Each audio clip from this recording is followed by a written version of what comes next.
जम्बेश्वर भगवान की सिरहुर जम्बेश्वर भगवान को नमन करते हुए हमारे बीच में संत कृपा स्वरूप आए हुए सभी गुरुजनों के चरणों में मेरा वंदन। और जितने भी यहाँ पर बाहर से पधारे हैं, आज मैं उन्हें किसी एक व्यक्ति का नाम लेकर जिस प्रकार से वीर होते हैं, आप सभी को वीर बुलाना चाहूंगी कि क्योंकि जो युद्ध करते हैं हम आगे की लड़ाई के लिए, हमारे समाज जो कई वर्षों से पर्यावरण के लिए लड़ता आया है, उस लड़ाई के लिए एक वीर की भांति जैसे सैनिक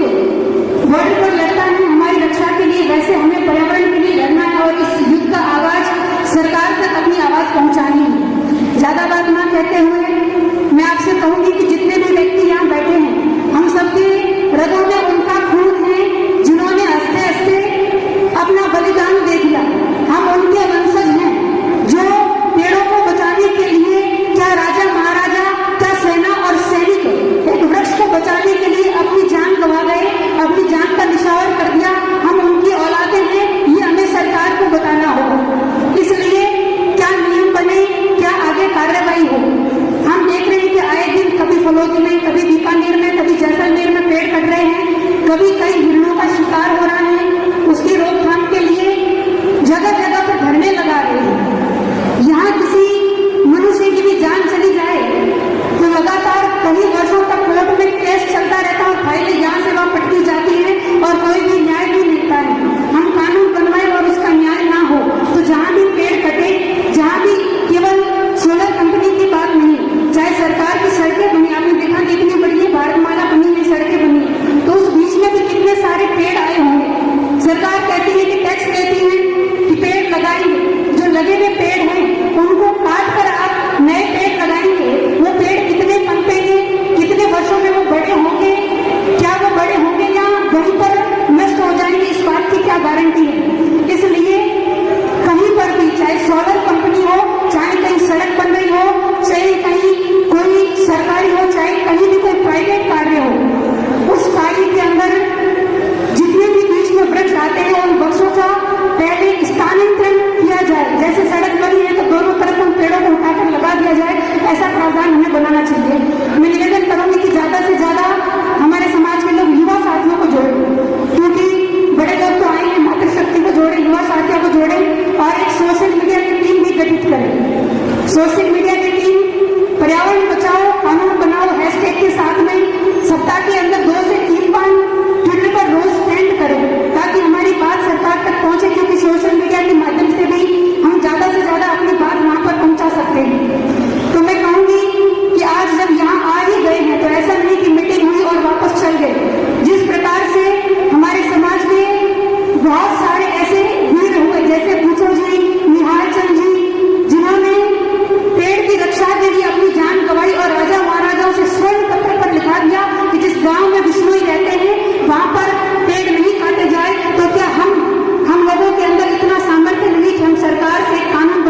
लगे हुए पेड़